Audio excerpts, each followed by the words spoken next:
నమస్తే, welcome to college TV.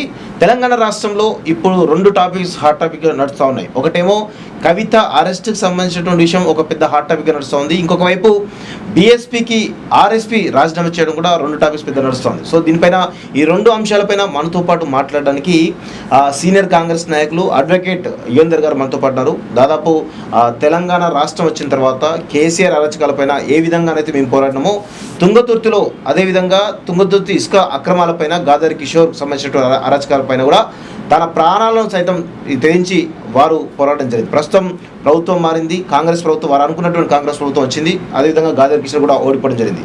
అయితే ప్రస్తుతం తెలంగాణ రాష్ట్రంలో జరుగుతున్నటువంటి తాజా పరిణామాలపైన వారితో మాట్లాడే ప్రయత్నం చేద్దాం. అన్న నమస్తే. ఎలా ఉన్నారన్న? చాలా రోజుల తర్వాత చూస్తున్నాం కదా మనం. కవిత అరెస్టుకు సంబంధించి చాలా పెద్ద ఎత్తున కథనాలు వస్తూ ఉన్నాయి. ఆమెకు దాదాపు 14 రోజుల రిమాండ్ విధించడం తెలుస్తుంది. అదేవిధంగా 7 రోజుల కస్టడీ కూడా ఈడీ తీసుకుని తెలుస్తూ ఉంది.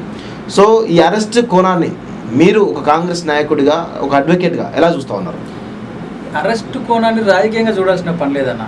ఎందుకంటే వారు తప్పు చేసిరని చెప్పి అభియోగాలతో అరెస్ట్ చేసింది. ఓకే, అంటే మనం గత అసెంబ్లీ ఎన్నికల ముందే అరెస్ట్ చేస్తారనుకున్నాం, చేయలేదు.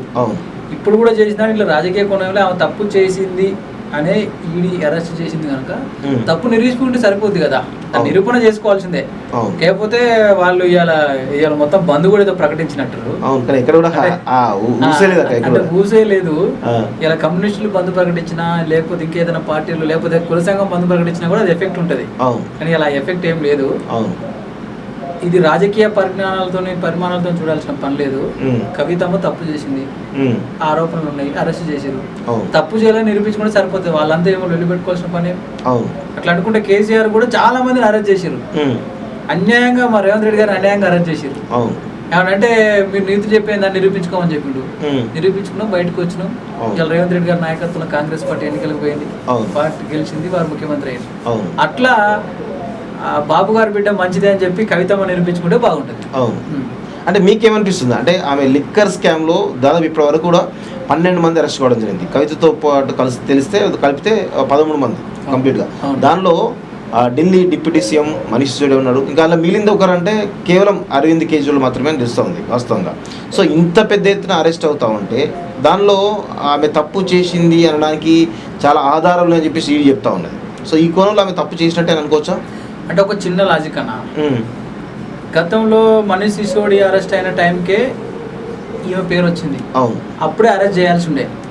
అప్పుడు ఎందుకు అరెస్ట్ కాలేదంటే అప్పుడు బాబు కాపాడాడు, ప్రభుత్వం ఉంది కనుక అరెస్ట్ కాకుండా తప్పించుకున్నారు. ఇప్పుడు కూడా తెలంగాణ ప్రజలు తెలివికల్లులు కనుక కేసీఆర్ను ఓడగొట్టడం వల్ల అరెస్ట్ అయింది. కేసీఆర్ ఓడిపోవడం వల్ల దేశం నిమ్మలంగా ఉంది. కానీ లేకపోతే ఇంకో రకమైన పంచాయతీ పెట్టేటోడు కేసీఆర్. అంటే ఇంకొకటి ఏంటంటే బాబు అప్పుడు కాపాడింది, ఇప్పుడు బాబు లేడు కనుక ఈమె జైలుకు పోయింది. తప్పు అనేది వాస్తవమే, ఈ రోజు వచ్చిన పేరు కాదు. నిర్ణయాలు కూడా మాట్లాడిండు, అది బీజేపీ కాంగ్రెస్ కలిసి ఆడుతుందని. కేంద్రంలో అప్పుడు బీజేపీ ఉంది, ఇప్పుడు బీజేపీ ఉంది. రాష్ట్రంలో ఇప్పుడు మీరు లేరు. మీరు రాష్ట్రంలో గవర్నమెంట్ ఉన్నప్పుడే కవితమ్మ పేరు వచ్చింది, కవిత అందులో ఉందని చెప్పి. అక్కడ డిప్యూటీ సీఎం అరెస్ట్ చేసినప్పుడు ఇక్కడ సీఎం కూర్చుని ఎందుకు అరెస్ట్ చేయలేదంటే ఖచ్చితంగా రాజకీయ బంధం, బలమైన బంధం అప్పుడు ఉంది కనుక అరెస్ట్ చేయలేదు. ఇప్పుడు ఆ బంధం లేదు కనుక, రాజకీయం అదే ముఖ్యమంత్రికి పవర్ లేదు కనుక ఇప్పటికైనా అరెస్ట్ చేయకపోతే, తప్పు చూపించకపోతే బాగుండని ఉద్దేశంతో ఈడీ చేసిందని నేను అనుకుంటున్నాను. అంటే ఇక్కడ ఇంకో కోణం ఏంటంటే బీఆర్ఎస్ బీజేపీ రెండు కూడా వచ్చే పార్లమెంట్ ఎన్నికల లబ్ధి కోసమే ఈ యొక్క డ్రామా ఆడుతుందని చెప్పేసి మీ పార్టీలో చాలా మంది కూడా కామెంట్ చేస్తున్నారు. దానిపై మీరేమంటారు అసలు? ఇందులో నాకు ఒక చిన్న డౌట్ ఉందన్నా. ఇప్పుడు ధరణికి సంబంధించిన ఇష్యూలో బిఎల్ సంతోష్ గారిని అరెస్ట్ చేసే విషయంలో అరెస్ట్ చేయొద్దని చెప్పి ఇది కలిసి అయింది కదా. నిజంగా బిఎల్ సంతోష్ గారు ఓట్లు గవర్నమెంట్ పడిపోవడానికి నోట్ల కట్టడం దొరికినప్పుడు వారిని ఎందుకు చేయలేదు కేసీఆర్ గారు? ఆ రోజు కేసీఆర్ బీజేపీ కాంప్రమైజ్లు ఉన్నారు. ఇప్పుడు ఎందుకు అరెస్ట్ చేసిండ్రు కవితమ్మని అంటే సేమ్ టైం కేసీఆర్ అరెస్ట్ చేయాల్సిన వదిలిపెట్టి కేసీఆర్ నిన్నైతే వదిలిపెడుతున్నావు బై, నిన్ను పక్కన వేయకుండా కోసం నీ బిడ్డ తీస్తున్నా, రాజకీయ పలుపడి కోసం వేస్తున్నా అని చెప్పి నేను అనుకుంటున్నా. ఫస్ట్ బాబు కదా అరెస్ట్ కావాల్సింది, బేటా కాదు కదా, బేటీ కాదు కదా అరెస్ట్. ఫస్ట్ కేసీఆర్ బాబు అరెస్ట్ కావాలి. కవిత వాళ్ళ బాబు అరెస్ట్ అయితే ఈమె ఉంటది కదా. బాబు లేకుంటే ఈమె పదవులు ఏడ చేసింది, ఈ పనులు ఏడ చేసింది? బిఎల్ సంతోష్ కేసు విషయంలో అప్పుడు కాంప్రమైజ్ అయిపోయామని చెప్పి కేసీఆర్ అనుకుంటూ బిఎల్ సంతోష్ వదిలిపెట్టా, నా బిడ్డను వదిలిపెట్టిన అనుకోరు. కాకపోతే ఇది కలిసి ఆడే డ్రామానే. ఈ సానుభూతిని పొంది బీఆర్ఎస్ గెలవాలని, మేము అవినీతిని వదిలిపెట్టము అని చెప్పి బీజేపీ గెలవాలని చూస్తారు. కానీ నిజంగా అదే బీజేపీ అవినీతి వదిలిపెట్టకపోయి ఉంటే ఇక్కడ ధరణిలో జరిగిన ప్రతి స్కామ్ ఆ బీజేపీ పార్టీ ఆర్గనైజింగ్ సెక్రటరీ అయిన బిఎల్ సంతోష్ గారి దగ్గర పూర్తి రిపోర్ట్ ఉంది. ఎందుకు ఆ ధరణి మీద ఆ రోజు ఎందుకు చర్యలు తీసుకోలేదు ముఖ్యమంత్రి గారి మీద, కేటీఆర్ గారి మీద? అంటే అప్పటి వరకు వీళ్ళు కలిసే ఉన్నారని అర్థం. ఇంకొక మాట, గౌరవ ప్రధానమంత్రి మోడీ గారు ఏమన్నారు అసెంబ్లీ ఎన్నికల్లో, కేటీఆర్ గారిని ముఖ్యమంత్రి చేస్తా, మీ ఆశీర్వాదం కావాలని చెప్పి నన్ను అడిగిండు. నేను అప్పుడు వద్దు అని చెప్పిన. అంటే బీజేపీ నుంచి వెళ్ళి సపోర్ట్ కావాలని బీఆర్ఎస్ కోరుకుంటున్నట్టే అప్పటి నుంచి కూడా. సో ఒక బంధం కోసం ఉంటున్నట్టే కదా. సో అందులో భాగంగా ఇది ఒక డ్రామాని ప్రజలు కూడా విశ్వసిస్తారు. నేను వ్యక్తిగతంగా నేను అనడం, పార్టీ పరంగా అనడం కాదు. కానీ ఆ రోజు ఎందుకు లేదు, ఈ రోజే ఎందుకు ఉంది? ఒకవేళ నిజంగా అవినీతి కోసం చేసినప్పుడు ఇక్కడ తెలంగాణ రాష్ట్రంలో ఉన్న ధరణికి సంబంధించిన ప్రతి అంశం బిఎల్ సంతోష్ గారి దగ్గర ఉన్నది రిపోర్టు. దాని మీద ఎందుకు చర్యలు తీసుకోలేదు? ఒక తెలంగాణ ఇష్యూ ఉన్న వాళ్ళే భూములు కావు కదా, కేంద్రంలో ఉన్న వాళ్ళు ఎంపీ ఉన్నారు. కానీ ఇక్కడ ప్రస్తుతం మీ ప్రభుత్వమే ఈరోజు రేవంత్ రెడ్డి ఆధ్వర్యంలో నడుస్తూ ఉంది. ఇక్కడ కూడా మీరు చాలా అంశాలు, కాళేశ్వరం పైన అంశాలు కావచ్చు, లేదా ధరణి అంశాలు కావచ్చు, లేదా చాలా స్కామ్లు బయటపడుతూ ఉన్నాయి. ఏది లిక్కర్ స్కామ్ కావచ్చు, ఫోన్ ట్యాపింగ్ అంశం కావచ్చు, మన టానిక్ స్కామ్ అంశం కావచ్చు, చాలా అంశాలు కూడా బయటపడుతూ ఉన్నాయి.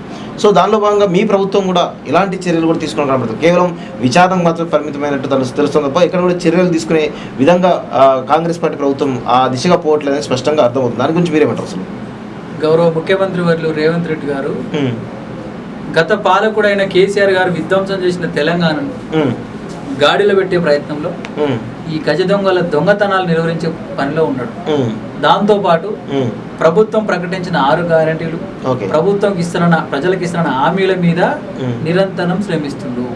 ఫస్ట్ చెదిరిపోయిన గూడును కాపాడుకొని ఆ గూడులో ఉన్న ప్రజలకి ఇంత కూడు పెట్టిన తర్వాత దొంగలను పట్టుకొని శిక్షిస్తాం, విచారణకి ఆదేశిస్తున్నాం, చేస్తాం.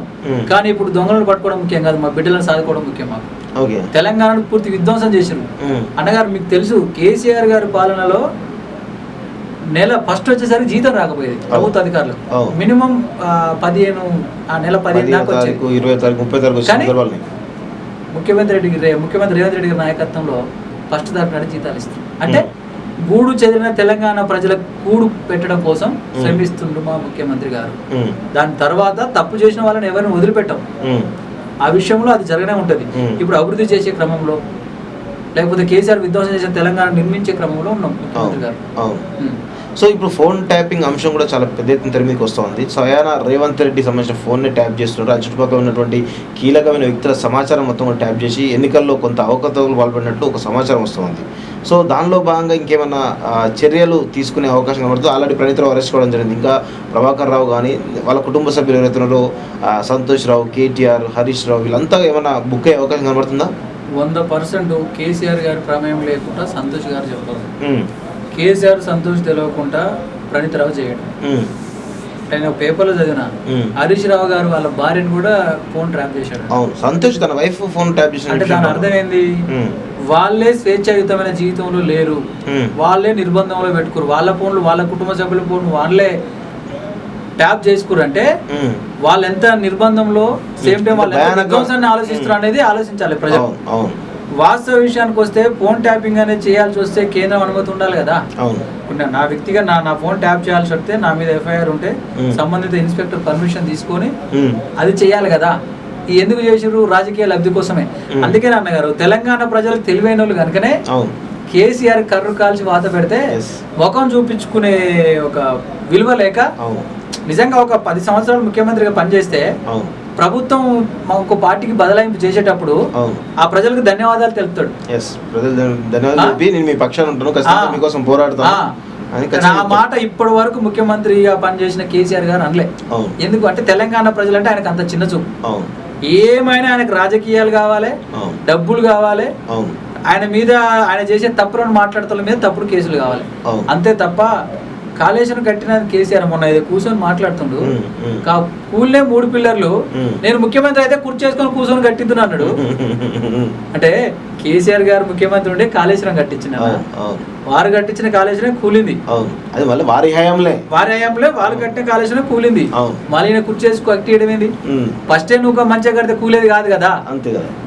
నేను ఇలా ఎలక్ట్రల్ బాండ్ లో చూసిన, నేను ఒక ట్విట్టర్ లా 1000 కోట్లు ఇచ్చింది బీజేపీకి. 1100 కోట్లు 1100 కోట్లు అంటే కాళేశ్వరంలో అవినీతి జరిగిందని బీజేపీకి తెలియదా? బీజేపీకి కేంద్రంలో ఉన్న బీజేపీకి జాతీయ హోదా అని ఇచ్చినప్పుడు అడిగినప్పుడు బీఆర్ఎస్ అడిగినప్పుడు ఈ డబ్బులన్నీ ఎక్కడ పోయినాయి, ఏం వచ్చిందని తెలియదా? ఎందుకు ఈ దొంగ నాటకాలు?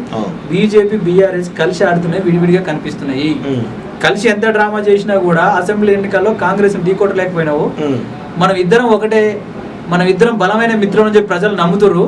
మనం బలమైన శత్రువులము అని జనం నమ్మాలంటే ఇప్పుడు రేపు కొడుకును ముఖ్యమంత్రి చేయాలనుకుంటున్నా కనుక ఈ అరెస్ట్ చేస్తే జైలుకు పోయిన మరొకటి ఉంటది, రేపు ఇబ్బంది అయితే ఉద్దేశంతో బిడ్డను అరెస్ట్ చేసుకుంటేందుకు కేసీఆర్ గారు అనుమతించారని నేను అనుకుంటున్నాను, బలమైన శత్రువులకు కనిపించడానికి. కవిత అరెస్ట్ అంశం ఏదైతుందో ఈ అంశం వల్ల ఈ కల్వకుంట్ల కుటుంబం కానీ బీఆర్ఎస్ పార్టీ కానీ వీక్ అయ్యే అవకాశం కనబడుతుందా? అన్నగారు ఫస్ట్ కవిత గారు ఒకవేళ రాజకీయ అంశాల మీదనైనా లేకపోతే ఇంకే ఏదైనా అంశం మీద అరెస్ట్ అయి ఉంటే కనీసం ఒక మహిళ ఒక ఆడబిడ్డ అరెస్ట్ అయిందనే ఒక సానుభూతి ఉండేది. సారా కేసులా ఇప్పుడు నేను బోడుపల్లి ఉంటా, ఒక లిక్కర్ మార్ట్ పెట్టిరు, దాన్ని తీసేయాలని చెప్పి అందరు కూర్చుని ఎగుస్తుంటారు ఒక మహిళ. అలాంటి ఒక మహిళ నువ్వు సారా వ్యాపారం చేయడం ఏంది అంటే? కవితను అరెస్ట్ చేయడం విషయంలో బీఆర్ఎస్ మీద సానుభూతి కాదు కదా, కనీసం ఇంకొక సింపతి ఇదేది కూడా రాదు. ఎందుకంటే వేరే కేసులో ఇరికించినట్టు రాజకీయ కుట్ర అవుతుంది. ఆడపిల్లను ఇంకా సారా కేసులు ఇరికిస్తారా ఏమాత్రం ఆధారాలు లేకుండా? అది ఇది మన కేసీఆర్ దగ్గర పనిచేసే సంతోషరావు లెక్క కాదు కదా, భార్య ఫోన్ ట్యాప్ చేస్తే అంత గుర్తానే ఈడీ కదా. ఎంత రాజకీయ ఒత్తిడి కూడా మినిమం ఆధారాలు ఉండాలి కదా.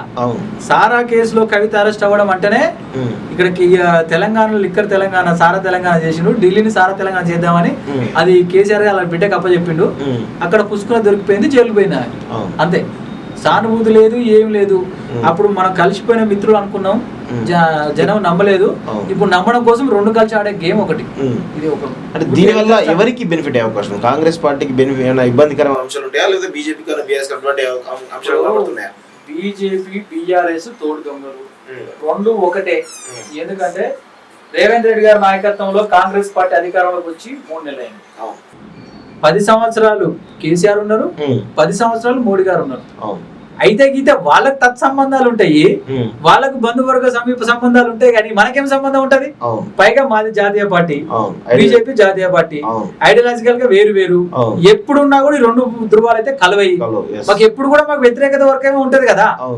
సో ఇక్కడ మాకు వచ్చే నష్టం ఏం లేదు, ఎందుకంటే రేవంత్ రెడ్డి గారి నాయకత్వంలో కాంగ్రెస్ పార్టీ చాలా బలంగా పటిష్టంగా ఉంది. కానీ ఇప్పుడు కాంగ్రెస్ పార్టీకి బీజేపీ బీఆర్ఎస్ ఒక్కటే నినాదాన్ని మళ్ళీ ప్రజలకు బలంగా తీసుకుపోలేని పరిస్థితి ఏర్పడినప్పుడు ఓటు బ్యాంక్ అంతా కూడా కొంచెం ఇబ్బందికరంగా అవుతుంది మీకు. గత అసెంబ్లీ వచ్చిన ఓటు బ్యాంక్ రాకపోవచ్చు కదా. అదే నేనేమంటున్నంటే అసెంబ్లీలో బాజాప్తుగా అసెంబ్లీ ఎన్నికల్లో మోడీ గారు ఏమన్నారు, కేసీఆర్ గారు నాతో పొత్తు అడిగిండు అన్నాడు, నేను ఒప్పుకోలేదు అన్నాడు. అంటే అప్పుడు వాళ్ళని నమ్మలే, అరే బీఆర్ఎస్ నమ్మలేదు ప్రజలు, వద్దన్న పొత్తు వద్దన్నాడు అని చెప్పి బీజేపీ నమ్మలేదు. ఎట్లా మమ్మల్ని నమ్మట్లేదు కనుక మనం బద్ధశత్రువు లెక్క నటిద్దాం, నేను నీ బిడ్డను కొట్టినట్టు చేస్తా, నువ్వు ఏడ్చినట్టు చేయాలి, ఖచ్చితంగా మనం వేరుగానే ఆడాలి అనే ఆటలో భాగమే ఇదంతా తప్ప నిజంగా అరెస్ట్ చేయాల్సి వస్తే మనిషి శిశుడే ఉన్నప్పుడు అరెస్ట్ చేయాల్సి ఉండే కదా.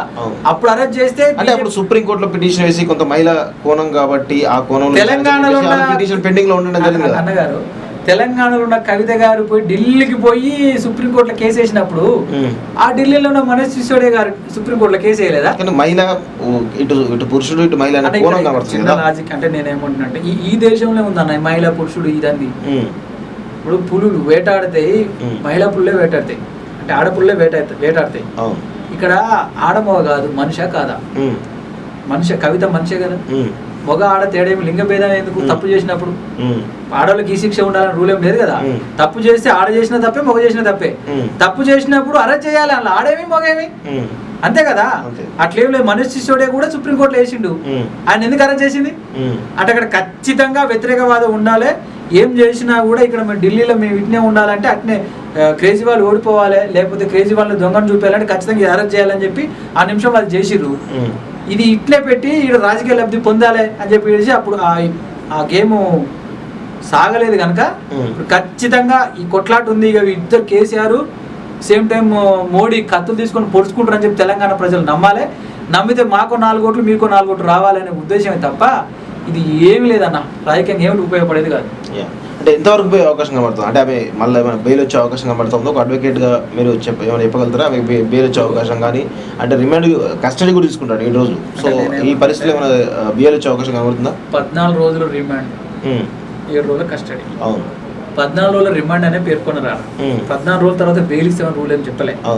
ఇది రాజకీయ మైలేజ్ ఉంటుంది అనుకుంటే ఉంచుకుంటారు, ఇది ఏం చేసినా రాజకీయ మైలేజ్ లేదనుకుంటే బీజేపీ వదిలిపెడతారు అంతే. మొత్తం న్యాయస్థానాలు కూడా బీజేపీ కంట్రోల్లో ఉంటాయి అనుకోవచ్చా? అంటే న్యాయస్థానాలు బీజేపీ కంట్రోల్లో ఉంటుందా ఉండదా అన్న దానికంటే ఆ రిపోర్ట్ రాసిన సంబంధిత అధికారి అయితే కొంచెం కాస్త కూస్త ప్రధానమంత్రి చెప్పినట్టు వినాలి కదా. ఓకే, కవిత చేసింది తప్పండి, తప్పు చేసిందని ఎంతో కొంత ఆధారం ఉందండి, అది అప్పుడు ఎందుకు అరెస్ట్ చేయాలి, ఇప్పుడు ఎందుకు అరెస్ట్ చేస్తున్నారు అని సమాధానం కావాలి. బీజేపీ అయినా బీఆర్ఎస్ అయినా వేరే ఏం లేదు. అప్పుడు ఎందుకు అరెస్ట్ చేయలే, అప్పుడు అంతా టెంప్టింగ్ ఉంది, మొత్తం దేశం మొత్తం లిక్కర్ వైపే, ఈ బీజేపీ బీఆర్ఎస్ వైపే చూసింది ఆ రోజు, అప్పుడు ఎందుకు అరెస్ట్ చేయలే అంటే అప్పుడు కలిసే ఉన్నారు.